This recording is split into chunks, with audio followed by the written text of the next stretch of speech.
सरकार से उनसे ये रिक्वेस्ट है और डिमांड है कि वो फौरन उनको वहां से इवैक्यूएट करें। सबसे परेशानी की बात यह है कि इंटरनेट बंद है वहां पर, और इंटरनेट बंद होने की वजह से पेरेंट्स बहुत परेशान है, उनको कोई कांटेक्ट नहीं हो रहा अपने उनके लड़के लड़कियों से। जिस शहीद बहिश्त यूनिवर्सिटी में पढ़ रहे हैं वहां पर उनको पासपोर्ट भी नहीं दिया जा रहा है, और पासपोर्ट दिया भी जा रहा है तो एग्जिट का उनको इजाजत नहीं मिल रही है। ईरान में जो गड़बड़ चल रहा है उसको लेकर बहुत सारे स्टूडेंट वहाँ फंसे हुए हैं। कल एक्सटर्नल अफेयर्स मिनिस्टर ने भी बात किया। हैदराबाद के भी बहुत सारे अच्छी खासी तादाद में स्टूडेंट। देखिए, मेरे पास तो 5 ऐसे स्टूडेंट्स की मालूमात हैं जो हैदराबाद के हैं जो वहाँ पर शहीद बहिश्त यूनिवर्सिटी में मेडिसिन की तालीम हासिल कर रहे हैं। एक लड़की का नाम फातिमा ऐमन है, दूसरे का नाम फातिमा रिदा है, और ये दोनों हैदराबाद पार्लियामेंट कॉन्स्टिट्यूंसी के रहने वाले हैं।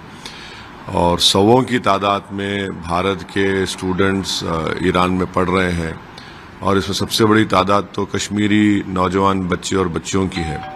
तो मेरी भारत सरकार से उनसे ये रिक्वेस्ट है और डिमांड है कि वो फौरन उनको वहां से इवैक्यूएट करें।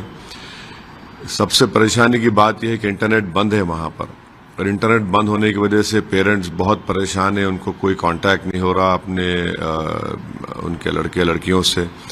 और दूसरा क्या है कि टिकट भी नहीं खरीद सकते वो लोग।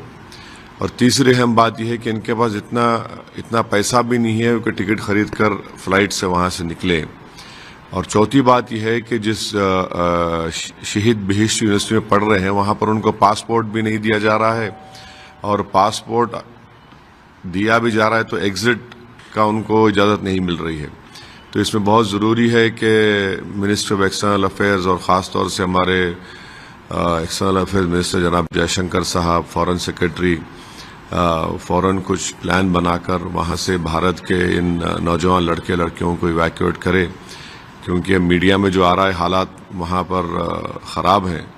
और फिर ट्रंप अगर कुछ होता है वहाँ पर, जंग के हालात पैदा हो जाते हैं तो फिर और परेशानी बढ़ जाएगी। तो बेहतर यह है कि जितना जल्दी हो सके भारत सरकार हमारे इंडियन स्टूडेंट्स को वहाँ से इवैक्यूएट करे और वापस देश को लेकर आए। सर, आपने एक्सटर्नल अफेयर मिनिस्टर से ऐसे फॉर्मली अपने रिक्वेस्ट किया? मैंने कल रात में ईमेल के जरिए से जनाब जयशंकर साहब को और फॉरेन सेक्रेटरी को ईमेल किया है। ये जो 2 लड़कियों के डिटेल्स मेरे पास थे उनसे शेयर किया हूं। तो अगर वो जल्दी, सिर्फ कई सौों की तादाद में वहां पर इंडिया के स्टूडेंट्स पढ़ रहे हैं, और जब तक भारत सरकार एक इवैक्यूएशन प्लान नहीं बनाएगी उनको ज़रूरी है ताकि हम लोग जल्द से जल्द वहाँ से तेहरान हो या ईरान के मुख्तलिफ मुकामात पर हैं उनसे लेकर वापस भारत को लाएं।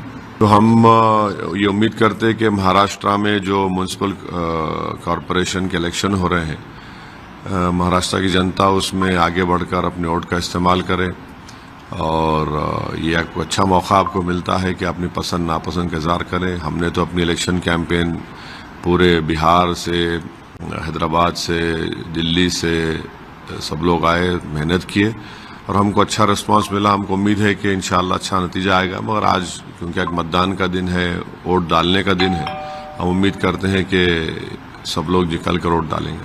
सर, लेकिन वहाँ की जो सियासी स्थिति है, सूरत हाल है, पिछली बार से अलग है, दीगर किस्म की है, क्योंकि 2 जो ठाकरे बंधु हैं वो एक साथ नहीं, वो तो खाली उनका अलायंस मुंबई की हद तक ही है और कहीं भी कुछ नहीं है।